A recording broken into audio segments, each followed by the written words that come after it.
And then he was like, it's like, I guess, Hello, it's like welcome 5 blocks. everybody to this pilot episode of The Block Sauce, a new show where we shine the light on everything Web3, blockchain, and gaming, and it will continue to evolve over time. It's a weekly show with an amazing panel of experts that will blow your mind. Today we're joined live by multiple people from 3XP, where the Web3 gaming is currently going down. And with us, we have the Shay Show, who unfortunately was unable to make it today, Nick, the CEO of Read NFT, Sinjin, one of the founders for Meiji, which I always forget what it stands for, My Angry Yakuza Girlfriend, there we go, and Jorge, who's doing Web3 things, and he'll introduce himself. So go ahead and give us a bit about each of yourselves, tell us what it's like at 3XP, and we'll go from there. But I'll kick it off. Thanks for having me again. Really excited about the series and just being able to speak to everybody about Web3 gaming and everything that we're doing. It's a really fun and exciting time to be in this space because we're just early. And so here at 3XP right now, it's a great crowd, already a great turnout. I mean, it's only, 11 o'clock in the morning or 12 o'clock out here, and it's been numerous of different games, investors already talking about how the future is shaping for us. There's an esports arena. This is really kind of turning out to be kind of that premier gaming conference. So I'm really excited to be able to be here and share that with you guys. I'm really happy to hear that, and I'm absolutely devastated I couldn't make it out this year. But I'm planning at being at Rare Evo, so keep your eyes peeled. I don't know if anybody's going to be going to that one. So, Jorge, you kind of Yeah, go no to doubt. I'm all of excited for them. that. Yeah, I was about to say, I'll probably see you there. Sinjin, what you got for us? Yeah, no, actually, I rarely come out to these conferences unless they're in New York where I live, and so I flew out to the cesspool that's LA. But luckily, or ironically, I mean, New York's under this blanket of like whatever smoke, and I managed to fly out yesterday. It's been pretty good. I mean, we had our Wolves DAO kind of ETH Lizards Twitter Space gamified yesterday, and like I don't know, like 20 or more so people came out, and then we had a little bit of a cookout at the Wolves DAO kind of place that we've been, all kind of meeting at, and that went really well. But I'm really excited about today. I think we have like maybe like 10 games that are really showcasing their demos, and I think these are like 10 great games. And so we're gonna have a lot of time play testing and checking these out. I'm really excited about today. I'm really excited about getting to meet the people. We are really early, but like also being in a massive bear market. I mean, these people are more like the true believers rather than like just guys on here for like hype. Like every single person here is fairly dedicated to the long-term longevity, sustainability, and growth Mm-hmm. of the industry. So I'm excited to be here with a lot of people who are not going to bullshit me and just have a real good conversation. So you mentioned that there are like 10 games out there. Tell me your top three that you're excited for at 3XP right now. I'm excited actually for all of them that took the time to come out, like the Nemots and Wildcard, Shrapnel, and Nick, is your game presenting today as well? Do you guys have a spot demo and stuff? No, so I'm from Green FT. So Oh, Green FD, yeah, hopefully working with every game there. yeah, But yeah, yeah, I saw Champions Ascension there too. There's some good ones that I saw yep, heading out there. right, Green FD, yes. Speaking of Yeah, no, I So Champions think, Ascension, is that me? yeah, Oh, I'm yeah, that's sorry. you. But I think that drops out here. Champions of Session, Aurori, EVIO. I'm he's looking reading at the the sign. sponsor list right now. Shrapnel. Yeah, yeah, and you're seeing all these names. Ronin's out here, Brave. You got Polygon, Decentral, Near, Mutable. Yeah, I mean, like they're all out here. So community gaming, export, everything's out here right now. Yeah. Okay, the FOMO is even worse now. I shouldn't have asked that question. Nick, tell us a bit about yourself. Yeah, I'm living vicariously through these two right now at the conference, and posts I'm seeing starting to kick off. But yeah, I'm obviously one of the founders of ReNFT. So we provide NFT renting and lending infrastructure for any games more broadly, but specifically super gaming focused, working with a few of those titles out there and hopefully more. And I'm just excited to chat about games, where they're at, some of them going live. It's the first time we really have like a super Web3 gaming focused Yeah. conference and event. As we know, there's a lot of nonsense events out there. I'm hoping to see this one shape up as one of the more meaningful ones, especially in our realm. So pumped to jam on it and hear all the feedback from it. It's a good No doubt. I mean, I opportunity. think it's a good opportunity Yeah, for them too, with all the Web 2 conferences that are shutting down or going virtual only. I don't know about you guys, but I love being able to attend in person events, be engaged, actually meet other people. Virtual just doesn't hit the same. And Jorge, you were about to say something. no, no, no. Like it just again, these are events being put together by reputable companies. Game Seven, powered by Game Seven, and they hooked up with community gaming. So these are the type of events that, like, I think will. This isn't their first time. This is going to be one. This is the first, and then you're going to see many more of these. And as the space evolves, you will see many more. And I think eventually this will be more of not just the Web3 gaming, and it will be just gaming, right? And I think that's where we're all trying to go to the point where it's just gaming. And yes, maybe there's technology behind it. Maybe there's NFTs or crypto or tokens and stuff like that. But it's not just something that's like, got to be shoved down your throat to be like, this is Web3 gaming. You know what I really like about this conference though is okay, so like Twitter is very open and very accessible and social media all is that, but here the Her DAO is doing the Game Jam hackathon, and they have their own section.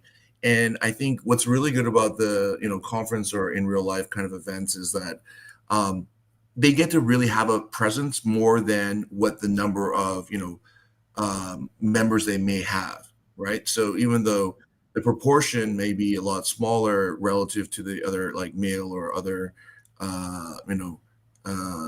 identities out there, but in this case, they get to have a stage for themselves. They get to have like a place where they can just have their space to really say. And they allowed me to be a judge, so that's fun.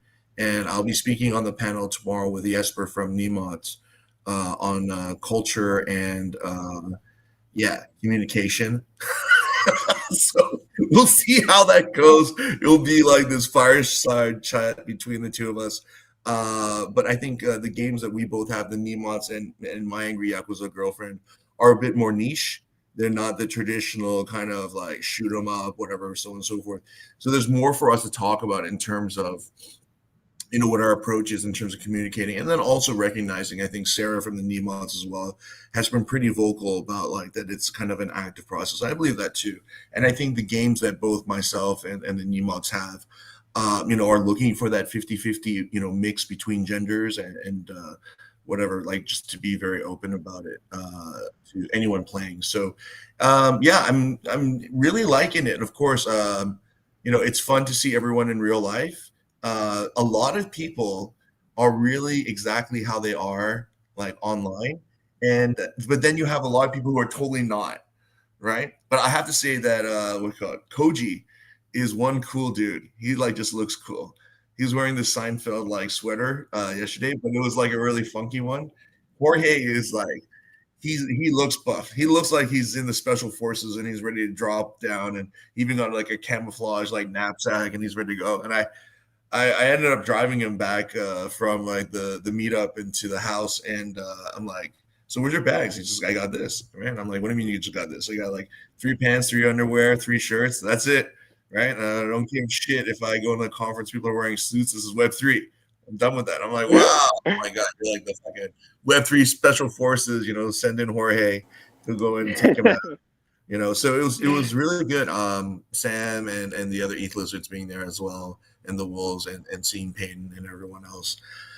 Yeah, it's what I've found as well is that we talk with each other with Zoom and like teleconferencing and stuff like that. But it's so good now that the only surprise I get is how big people are.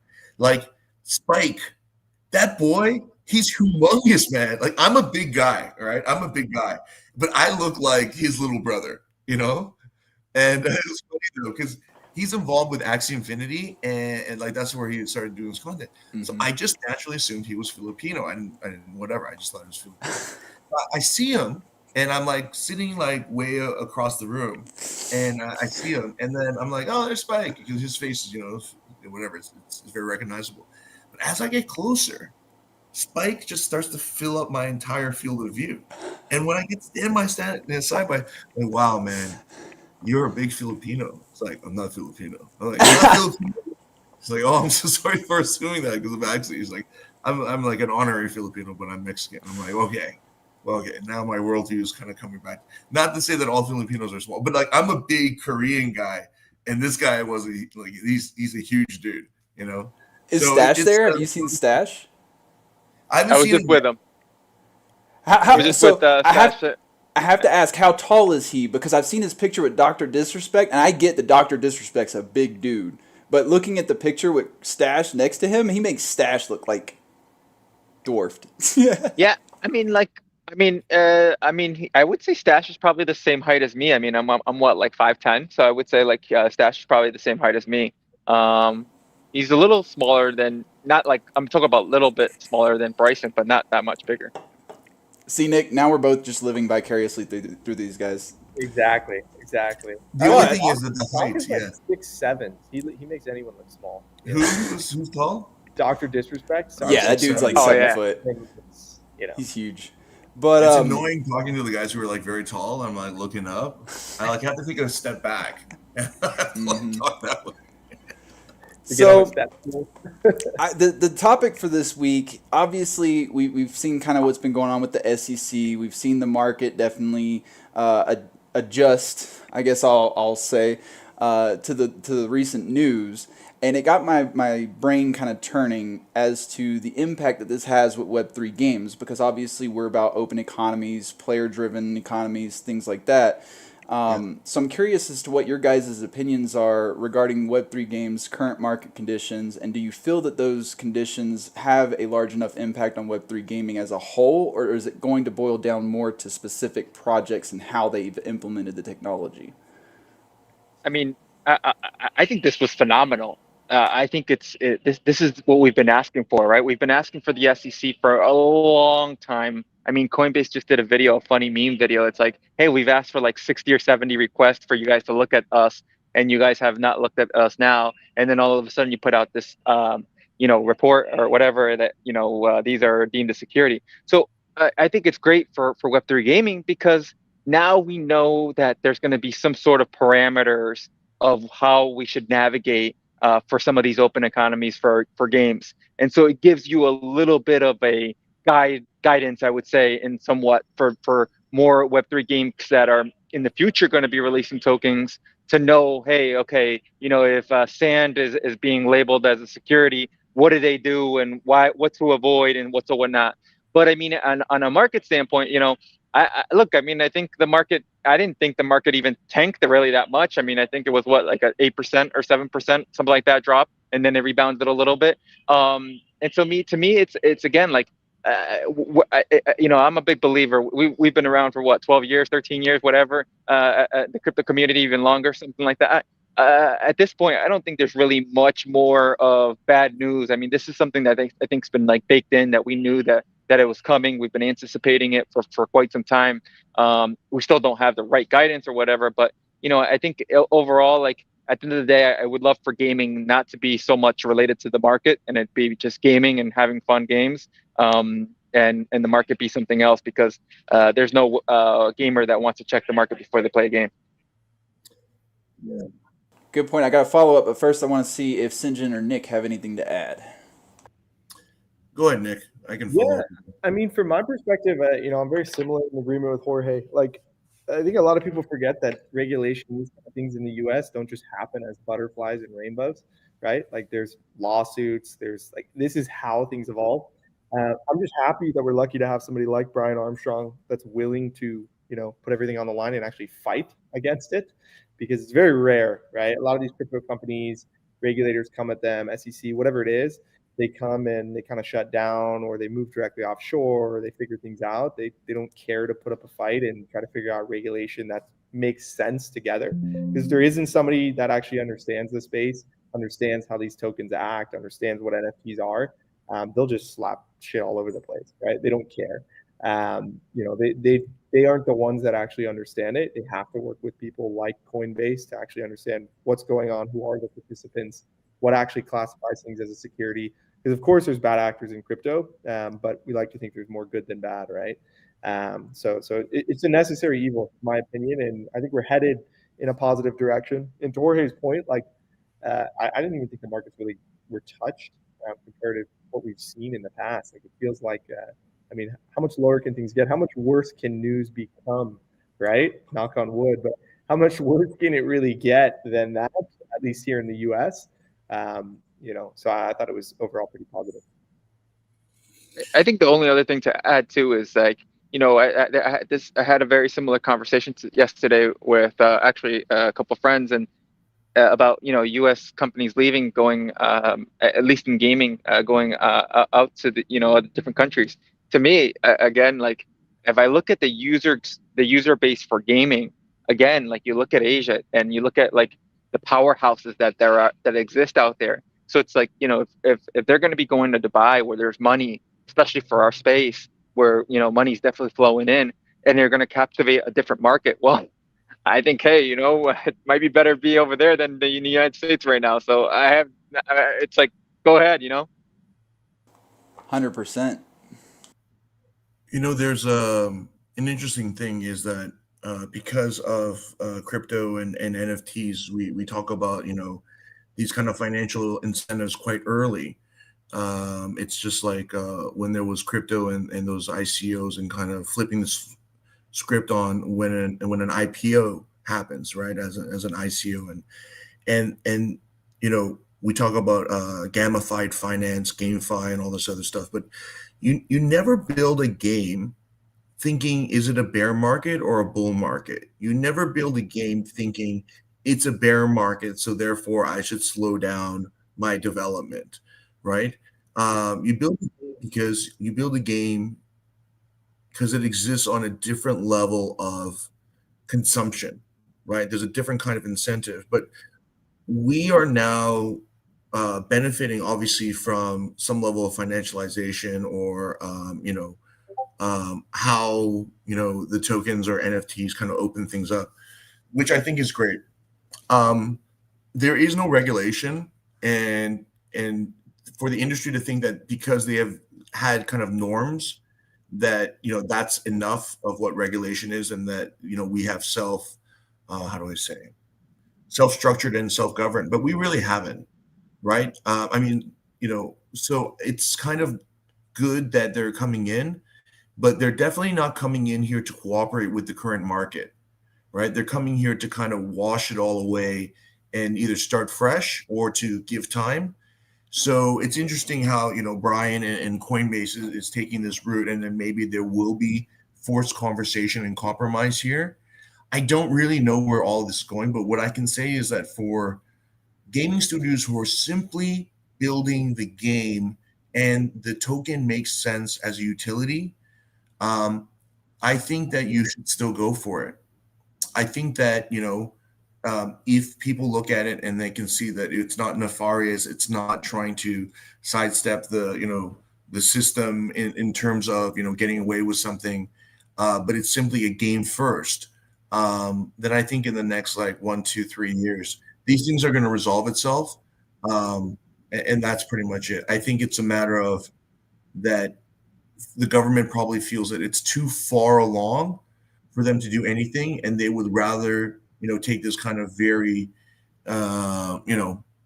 across the board action. I don't know how effective it will be anyways, other than like it's going on in the rest of the world, and this is technology as well, right? It's not like picking cotton or farming corn. I mean, this can happen like instantaneously somewhere else, right? And that might be the case with the US as well. So I'm curious, and this is the follow up. So I agree with you guys. I think that it is a good thing to finally get things, situated to a point where we can make sure people have some protections. However, do you think that it's fair to apply this technology or sorry, we take this technology and apply laws that were written in 1946 to it, or should there be new laws written to accommodate this technology? Yeah, The I funny mean, thing is, or I'll just say go for it. this: people like they rag on the Howie test and stuff like that. And yes, it might be slightly outdated, but like so is the Constitution of the United States and the amendments. But there is a spirit there, I think, that you need to struggle with.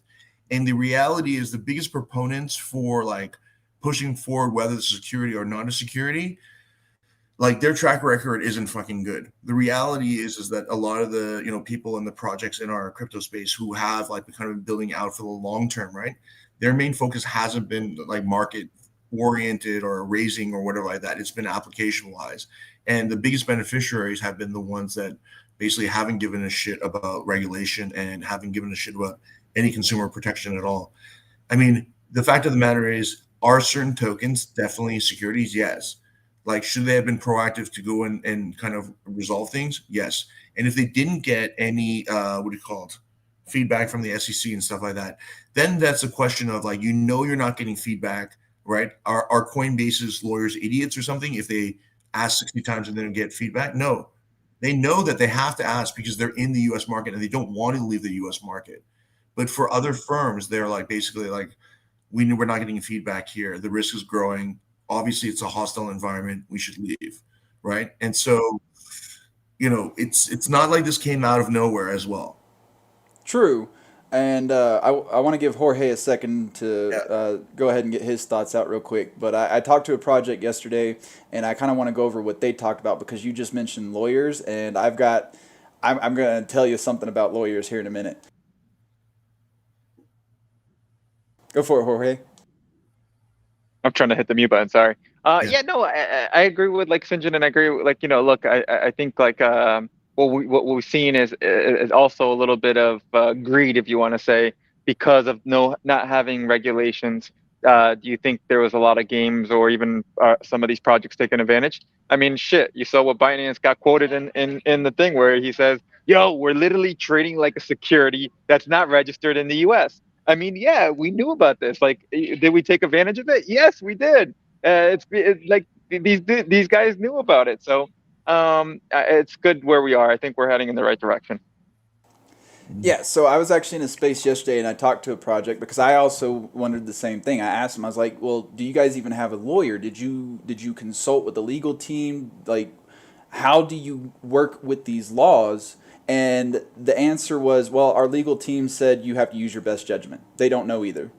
And that's kind of where I see a problem. You have these companies, you have these projects, whether it be Coinbase, Binance, whoever, who try to take the legal route. They do everything that they can within their power to adhere to these laws, and they don't get any feedback from the SEC. The government's not really telling them yay or nay. They're just like, good luck. And then they come back years down the road and go after these companies. I feel like that's not really that fair, you know? Now, Well, obviously, it's not a matter of fair though. It's a matter of like that the companies involved here, like I said, are either naive or they're just stupid or they're getting bad advice here, right? Or they have their own agenda as well to stay in. The reason why I say this is because asking the top law firms what they should do when there's no regulatory framework is dumb. Okay, as a final like counsel, right? In your counsel should be the legal, but also the political and also other industry people. Because when there's no regulation, it's a political decision, right? that's Lawyers true. need law in order to make an opinion. If there's no legal framework, then it's like use your best judgment because their judgment probably will be even more conservative. Most law firms that deal with companies that are in new industries that are contentious, that have no regulations, Hmm. their like most conservative answer would be this has no legal framework. Fundamentally, it looks like it's illegal just because even if it doesn't have a legal framework, it does touch on this and this and this. You should wait until there is actual a framework. But why don't companies wait? Because in the meantime, before the regulation occurs, if the regulation occurs in their benefit, they've reaped the rewards of a lack of oversight during this time period, right? That's why people are taking this risk. It's not like every single. And then here's the other thing though too, right? Like um, all the retail guys who aped into Pepe and ApeCoin and Mongcoin and Shib and whatever, like they bought at the top and they get screwed or whatever like that. Yeah, okay, we want to protect them from themselves because they're like lemmings or whatever like this, right? Because they get the news last, right? They see it on Fox Hmm. News and then they buy Shib, right? And it's like that's like 20 steps removed from an alpha group on Twitter, right? But like, why are they buying it? Because they're buying it because it's like a lottery ticket almost. right? They want to get lucky. They want to do it. They know they're taking an enormous amount of risk, and then the risk doesn't pay off, and then they're like pissed off, and then it should be regulated or whatever. But then these kind of quote unquote scam coins or instances wouldn't exist otherwise if people were not. And a lot of people, like especially in China, do you know when they stopped ICOs officially? Around like 2000, like what was it? 2000 like 15 or 16, because people knew that these coins were Ponzi's, but as long as they were early to the Ponzi, they were okay with it. Can you imagine like the way people were talking in China at that time back in 2015, 2016 about like Big Connect and shit like that? Mm-hmm. We know it's a Ponzi, but we got in early. So as long as we get out there, they didn't give a fuck about whatever, and this is like enabling, with the tools for the, population to like fuck over other people in the population. I'm not trying to pass judgment here, but I'm just saying that, in terms of this idea that lawyers are the ones who are pushing the judicial system forward when it comes to new regulation is completely wrong. It's political. Do you think Gary Glenzer can do the stuff he's doing if he didn't have the political backing? No way. There are people in the administration or the government or the whatever who are saying, Gary, this is what you need to do. And Gary's like, yes, okay, I can do this. Well, to your St. John, are you point, saying they're playing a game? they're playing a game, all right. Everyone has an agenda, even myself. Well, everyone has an agenda. To St. John's point, remember the U.S. announced their own centralized digital currency. Why would they want people to be out and about going and putting their money elsewhere whenever the government could be getting their cut and forcing people to use their system? So I agree with you. I think this is probably purely political. I think that when you say that there's no framework, well, if there's no framework, then how are they all of a sudden charging people? Again, it's going back to those laws from 1946. They're using that as their baseline for the quote unquote framework. That's why personally I believe we need new laws. I think we need a new term instead of securities to be applied here, because it's so hit or miss. Yes, some tokens clearly securities. Like you can look at them and be like, yeah, I get it, But for the majority, I would argue that that's not really the case, at least within the bubble that I've seen in the games that I've played. So yeah, I think the issue, what you're saying is, I think what the issue is. Remember that this is like worldwide, right? Like this isn't just U.S. based. So like if you apply something like again, gaming, like if this is a game that's going to be played in Europe, America, North America, I mean, it's going to be played everywhere. So I think it's like, how do you get through those parameters that will allow it for it to be playable everywhere, and it's readable almost everywhere, understandable everywhere. I think as well, like to Shinjin's point, like a lot of people look at this kind of stuff, and if they haven't like tried to form a company or try to do something within the legal realm, they think you throw money at a lawyer and you figure it out. Is what he's doing, right? There's no logic involved in politics. Like that should be the first thing people understand, right?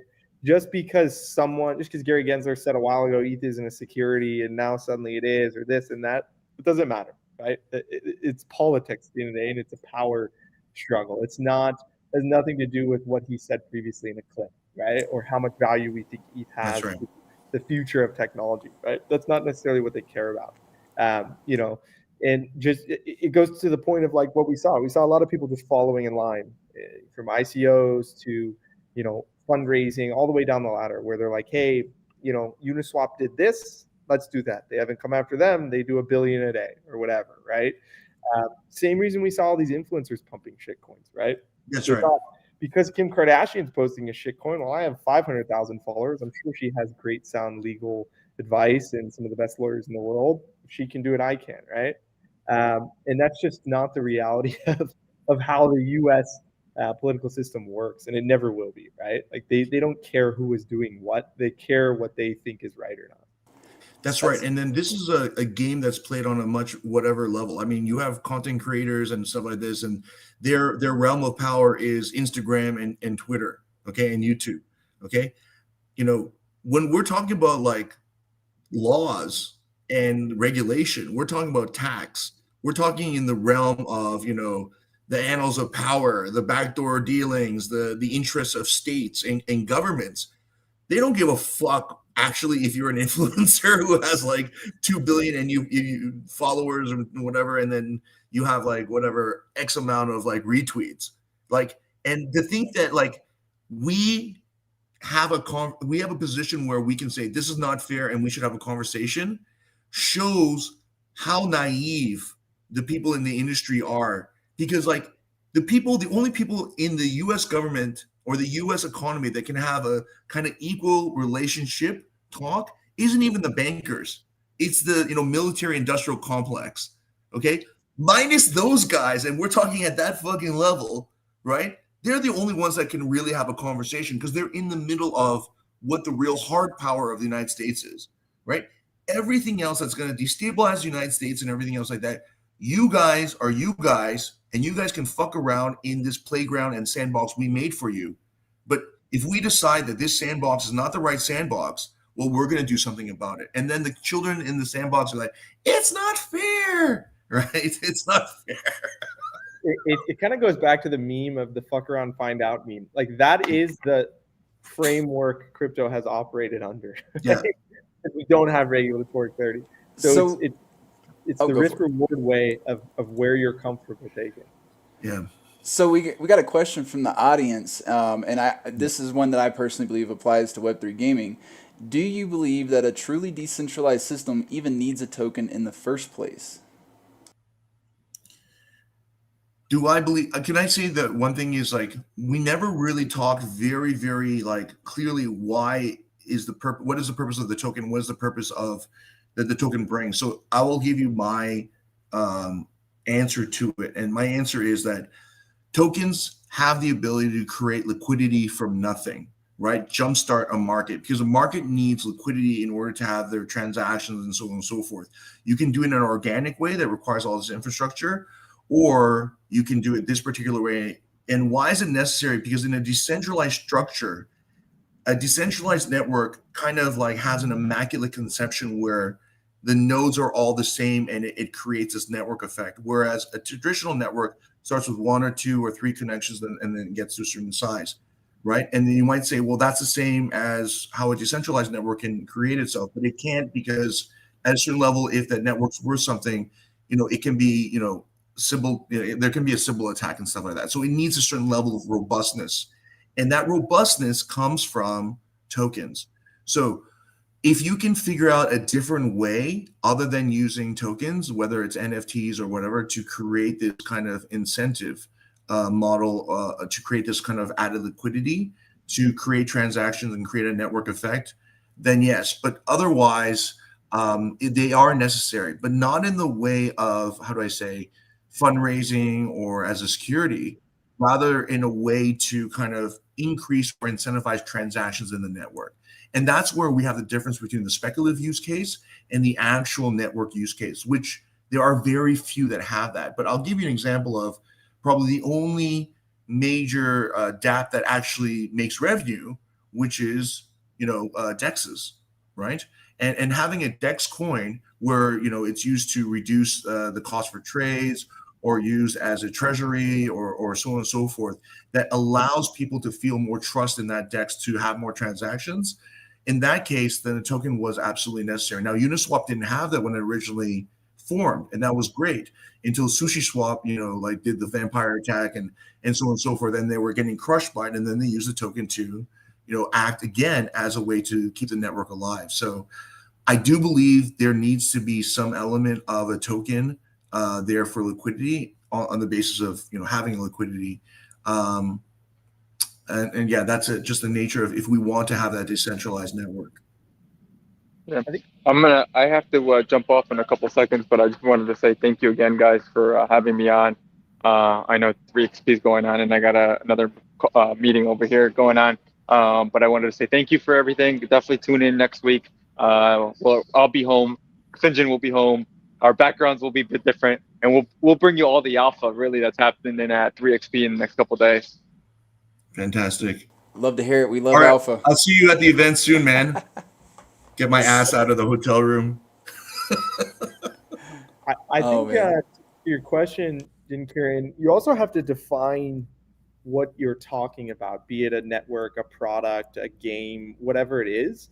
because there's very different realities of decentralization between them, right? If you think you're going to launch a game concept with a white paper and maybe some art and like a base foundation, and then suddenly that game, because you gave a bunch of tokens to people, is just going to turn into a Fortnite or whatever, you're crazy, right? Whereas it's very different between a network that's validating transactions based off of some belief or some use.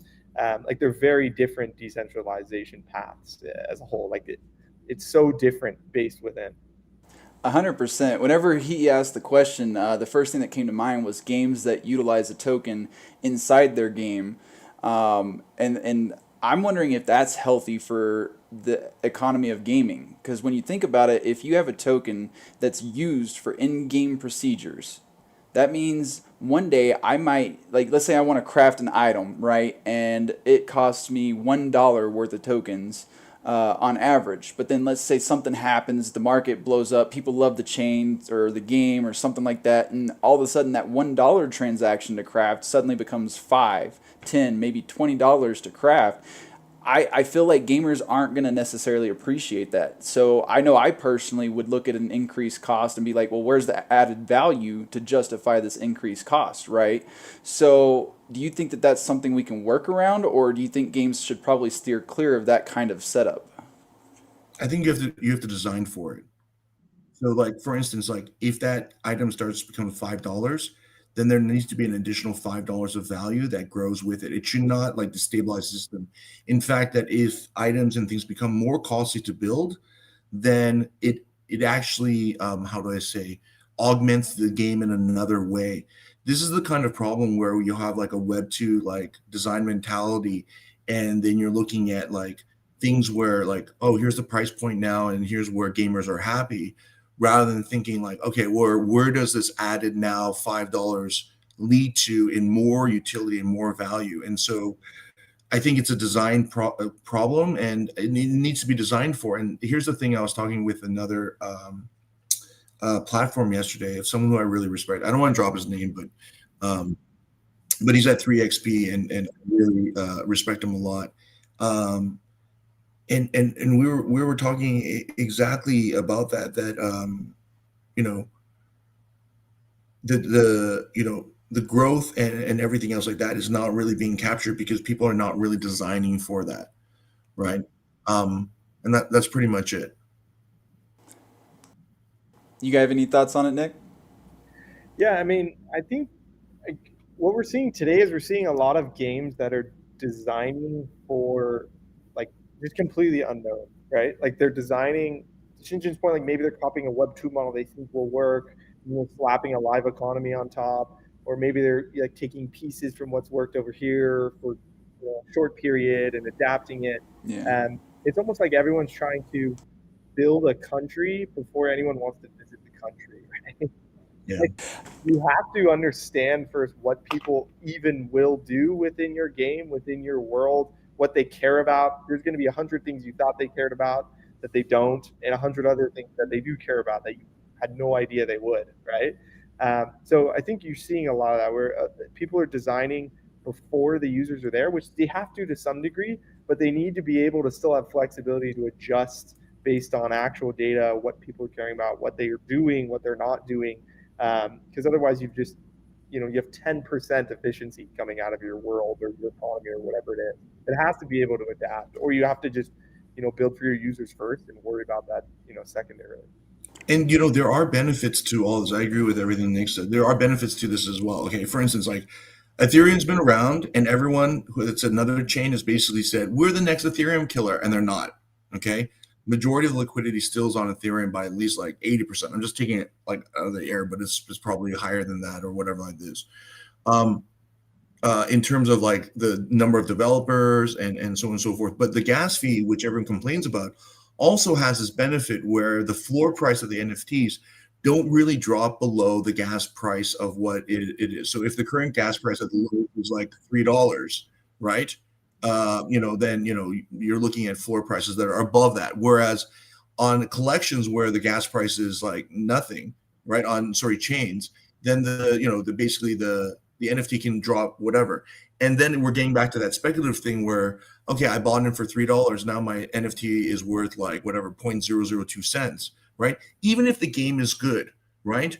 Gamers are giving up on it because, again, the kind of market that we have, they're not really gamers. But there are certain ways that also high gas fees actually secure the network.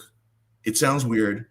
It makes it a more secure network because it's harder to fuck around on the network unless you have a reason like that, like the monetary cost to fuck around on Ethereum to try to hack a bridge and like throw like 100 different attacks on it is 100 times harder than throwing it on some chain that basically is free, right? And can run True. programs to hack all day long. I mean, we've seen it. Like, how many times does Solana go down? Yeah, let's not I'm get just into saying. that. I don't want to be negative But on 3xp day. no. Like, I love Solana. It's the primary chain that onboarded me. I'm not giving them crap. It's like, but when you think about it, you're right. The chains that have much lower fees do tend to get congested more, and I think that you're onto something with it being malicious in many cases. Yeah. So I think that that's something that should be considered. I am one to complain about gas prices all the time. I'm going to be completely honest with you. That's why I avoid certain chains for my primary use cases. But I agree with you. I think there's some good in there that we kind of overlook, and that's one of them. But that kind of does segue into the next part. I was actually going to ask, what do you consider the good, the bad, and the ugly of having these types of economies within gaming? Go ahead, Nick. Yeah, I mean, one of the obvious uglies, like, I think anyone would point out is, of course, like when there is value to be extracted, you have to assume it will be because it will be. Like, it doesn't matter if it's a traditional game, if it's a Minecraft server that someone's hosting and there's value to be extracted, value will be extracted, right? Could be anything. But like the reality is that when you have trustless, automated tech that you can be anonymous, you can come in, and if you have technical ability, you can extract value. It will be extracted, and like you have to understand that, be able to adapt for that, and realize that. And again, like you might have a reward scheme, a reward system built into your game that you think is going to go this way. Suddenly, all this demand comes in, it skyrockets, and now those actors are coming in, right? Because there is value to be had. And to Shinji's point, like on L2s or a side chain or whatever it is, these attack vectors can happen at a much cheaper cost, much less upfront capital, really no barriers to entry for them versus something like an ETH where you're like, okay, I need to risk $100,000 to potentially exploit this contract for $10 million, whatever, right? With a high chance of failure, whatever it is, right? Like those adjust based off your chain. And that's why you see a lot more botted wallets or botted accounts or like severe airdrop farming even happening more so on those, side chains and L2s. Of course, they happen on mainnet too, but it's usually with protocols that are more hyped, more volume, more sustainable protocols that they do think something will happen with your token. You don't see someone farming some protocol that they don't think is going to go anywhere. You'll probably see that on an L2 though, just because of the off chance it does, it's That's right. That's $100 right. to do it, right? Absolutely, I totally agree. Let me go a way back throwback. It's almost like the whatever like the criteria or the performance of the chain, as long as it's stable and does what's kind of supposed to do. The real thing is not the technology; it's the adoption and liquidity. So PC computers and Microsoft and Apple. Like a lot of people are not going to be born when this happened, but basically Apple was almost wiped off the face of the planet, right? Because of the dominance of PCs, because Apple wanted to keep everything in house. And then it wasn't until Steve Jobs came back and he had done the iMac, and that was really a computer that was designed for the internet, and that is what caught on in the design wise and so on and so forth, really brought everything back there. VHS and beta, okay, these are like the magnetic tape things that you would put into the VCR, and right, and we call it VCR now, but there used to be a Sony beta, and the Sony beta was the far superior machine, noticeably better, smaller tape size, better replayability, all the rest. And these are magnetic tapes, okay, like It matters. I mean, you play like I don't know if you guys know what a cassette tape is anymore, but you put it in, and you click it, and you press play, right? I mean, the quality of the material and the playback eventually degrades over a period of time because it's all analog, right? Um, and Beta, the far superior machine by Sony, VHS by like Fujitsu or the other Japanese companies that kind of like got into it together. They wanted out because more content was on VHS available to rent than Beta because people had to make a decision, right? And that's how it went out. So with what do you call it? Ethereum, okay, you can have other chains that are EVM compatible, but why are they EVM compatible or portable? Is because all the libraries and what everyone's learned is Solidity, and there's tons of ways where you don't need to even know programming, you can kind of jump into it, right? If you're going to learn Move or Rust or whatever like this, I mean, it's not something you can just kind of jump in. And if there are no libraries that are already there, and all the thought process in terms of how a DEX works, when you call an Oracle, when you check the prices, when you hold a transaction, when this bridge happens, and so on and so forth. A lot of the thinking of it has been done, but done on the Ethereum chain where there's a certain process of tools that are there. Right now, you take that process of thinking and you automatically take it to another new network, right? It may not work because the core developers have decided that this is a more efficient way, and it might be very much so a more efficient way, but it's not where the market's at, right? And at the end of the day, if there's only like $100 million on one chain and on Ethereum there's like 800 million, I mean, developers will stay on where the liquidity is, and so it's kind of like I would love it if the best technology won, but the best technology is also about how adoptable is that technology as well. I On mean, top of it's that, ETH has a 10-year advantage on not only developers, but content, point Yeah. libraries, things to learn about it. And then along with that, what I think is fascinating to look at is a lot of these side chains L2s, they were obviously heavily VC funded. A Yep. lot of the big winners were those early venture dollars in. Whereas with ETH, a lot of the big winners were actually early developers. They were Hmm. early builders. And Yep. so, I think there's this psychological thing as well that the That's a chain that great point. Yeah. made you rich, made you money, That's right. not leaving, right? You're dedicated to it. When you look over here and this chain, I mean, a VC made a bunch of money, but they're not building anything for that That's chain right. necessarily, right? Absolutely. yeah, I completely agree with that. yeah, that does make sense. And it's kind of makes me think of like back to the DVD versus Blu-ray days. Initially Yep. adoption for Blu-ray was very, very limited. Even though the tech was clearly superior, the disc could hold more data. You got higher quality resolution. But between cost and the devices that were available to use it, because it was patented by Sony, it was very restrictive on being able to adopt it. But once Sony started licensing the technology to other companies and you were able to see cheaper and cheaper versions of it, all of a sudden everybody had to have Blu-ray. What's DVD again? You know? And it's kind of always been a thing with technology that new tech always does seem to have a slow adoption. I remember when even Discord came out, people didn't want to leave their Mumble servers, TeamSpeak, Ventrilo. Yeah. Discord was just seen as another voice platform. Well, why do I need it? And I think that's the phase of Web3 that we're in right now is, well, why do we need it? And we have to come up with those unique use cases and show them what Web3 can do that Web2 can't. When you say ownership, well, a lot of the smart contracts are written in such a way that you don't have actual ownership of the asset. When you think about a video game asset, for example, in My Angry Yakuza Girlfriend, I can't go in and change the character model. I can't adjust my clothing. I can't change her name or anything like that. It's all on a centralized database somewhere. So I own a receipt saying I bought this asset, but I don't actually own the asset itself. You can do that with Web 2. You don't need blockchain for that.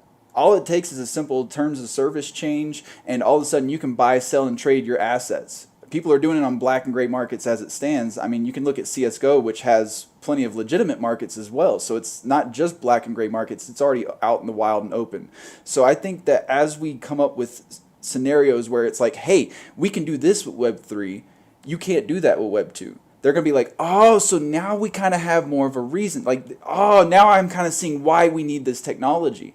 And I think that's the phase that we're in right now is everybody's throwing things at the wall, trying to find what sticks. And eventually somebody's going to nail the formula down and be like, look, you can't do this in Web 2, period. Like you absolutely, it doesn't matter whether you're using APIs, you're sharing databases, that kind of stuff. You just cannot do this without blockchain technology. Like the public ledger, for example. Right now in Web 2, if I go buy, let's say I buy something from Fortnite, and all of a sudden they just take it off my account, well, what record do I have other than maybe an email that says I bought that asset, right? In Web3, it's on the blockchain. They can't delete it. They can't get rid of it. They can't remove it. I have 100% publicly verifiable proof I bought said asset.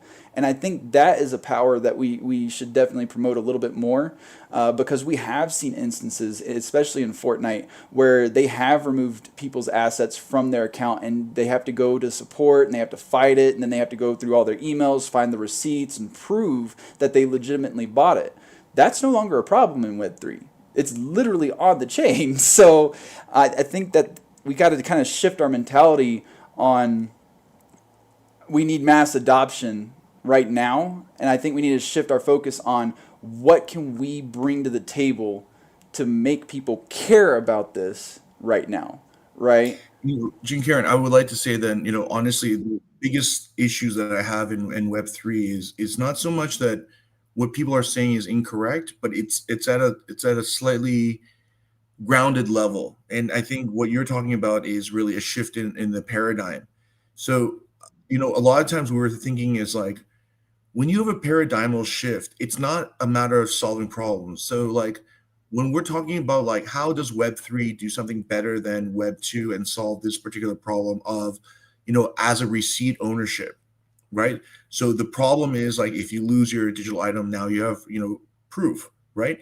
But a paradigmal shift is not like we're solving this one problem that you have in like this current paradigm.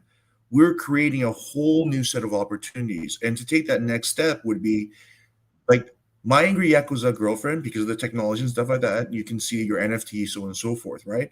But the fact is that all the gaming assets are all NFTs. There's no gaming asset that has any value in the game that's not an NFT. So there's now a different ownership structure that's created, right? Because if the entire community owns all the gaming assets or has access to all the gaming assets, and we are simply the platform builders. Now, of course, we direct that. We have our terms and conditions and so on and so forth. But that shift creates an opportunity to like, oh, so our in-game guilds are not just friends and coordinating, playing with each other, but there is also another benefit to that. And what I'll mean by like a paradigm shift is that when Christopher Columbus sails around the world or sails to America and he quote unquote discovers it or bumps into it, he's actually looking for India, right? Okay, so whatever, right? But once people thought the world is round, right? That was a paradigmal shift that looked for what are the opportunities here rather than, how are we going to get more spice from India back to, England or Europe? That became like not, because the entire premise was like, here's the problem. We need to find a quicker way to get to India to bring back pepper because our food sucks in Western Europe. Okay. We need some spices to make our lives better. And then the world is round and it's like, holy shit, there's like a whole new world, right? And there's a whole new things that we can do. We're getting there. Mm-hmm. And it just takes one person to kind of step over and do it. But now that we have our alpha out there, I'd like to say that we're going to do it. I love it. I always say that it's an entirely new class of GDP. I think a lot of people forget that. Like there is going to be things that you didn't think were possible in different ways. People are going to interact in ways you had no idea that you've never even seen in gaming, right? And so I always view it as an entirely new GDP class rather than, hey, our total addressable market is gaming, right? Because there's, endless extended effects that come from it. Like your platform of renting NFTs. Exactly. Fair. Right? Because, yeah, I mean, like like, okay, fine, you have digital ownership, quote unquote, on Steam or whatever like that, but is there really a rental program? And then you can say they could make a rental program, right? But in this particular case, because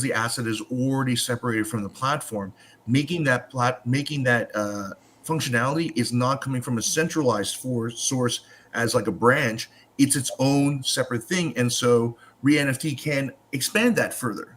I Mm-hmm. always say it's like you don't have true asset ownership if you cannot do whatever you want with it, right? It's like living in, it's like living in a home where somebody comes up and they go, "You purchased this home, you can't get a loan against it, you can't leverage it for anything you want to do, Mm-hmm. you can't rent it out, you can live in it, and you can do whatever else I tell you." And then you look at the centralized base rental platforms. It's like, okay, well, you can rent it out for this amount of days per year, for this price cap, for this. Like, you don't own it. You can say you own it. They can tell you you own it, but if you can't do what you want with it, you don't own it. If you can't burn it to the ground if you want to, you don't truly own it, right? Yeah. Yep, and that's why I bring up the point of like I can't change my in-game assets for most of these games. There's obviously a few exceptions. I'm noticing more and more projects are kind of allowing that. In fact, Sinjin mentioned the Nemots. I love the Nemots because their cards you get to craft and choose how they evolve. So you can craft your NFTs towards your play style. Whereas I go into like big time, whatever I get's what I get. Like Yeah. there's no changing it. There's no altering the colors. There's no transmog system. There's no renaming it. It's just it drops. That's what I've got. So I don't really own it. It's like taking World of Warcraft, giving me drops, putting a price tag on each drop, and that's that. And it's like, well, that's not really true ownership. That just applies a real world value to an item that I don't have any control over. I can buy, sell, and trade it, but do I really own it? So that's kind of the point I was making earlier. And I want to like Jim Karen, that's a very good point. I don't want to like almost articulate what you're saying about ownership in this context. That ownership is not simply just possession, but ownership is part of how do I say participation, right? It's a kind of participation ownership, whether it's development or whether it's like this digital asset and what's possible with it, because it's a digital asset. I mean, you can customize your car and you own it, Mm-hmm. right? And you can do things to it or so on and so forth. But there's a limitation on it, right? Depending on like what level of car, what kind of customization you have. But at a certain point, when you're wealthy enough, Rolls Royce will do exactly how you want everything. If you want like pink little dials on your clock inside the car, they'll do it. And I think that's where the customization aspect of it and ownership of it is even more prominent in the digital space. Gentlemen, I have to go, and viewers, I have to leave because I think there are a throng of people who are messaging me and they're like, "Where are you?" Well, real quick, I just want to give you an example of the ownership that I was discussing. There is an NFT collection that I bought into, and they Yeah. gave me the full 3D files. I can import it into Blender. I can add textures. I can animate it. I can do whatever I want with it. I even have commercial rights to it. That, to me, is ownership. That is an actual ownership of the asset itself. But not everybody's going to be capable of doing that, and I get it. I understand. I'm not faulting projects for not doing that. I just like to clarify what I believe in as ownership versus what we tout as ownership in the space. But that is going to be it for us today as well. Thank you guys for joining. I appreciate it. Thank you for the audience who stopped by. Great. Have a good one, Sinjin. Enjoy 3XP. Again, tune in next week. We are going to be continuing this format.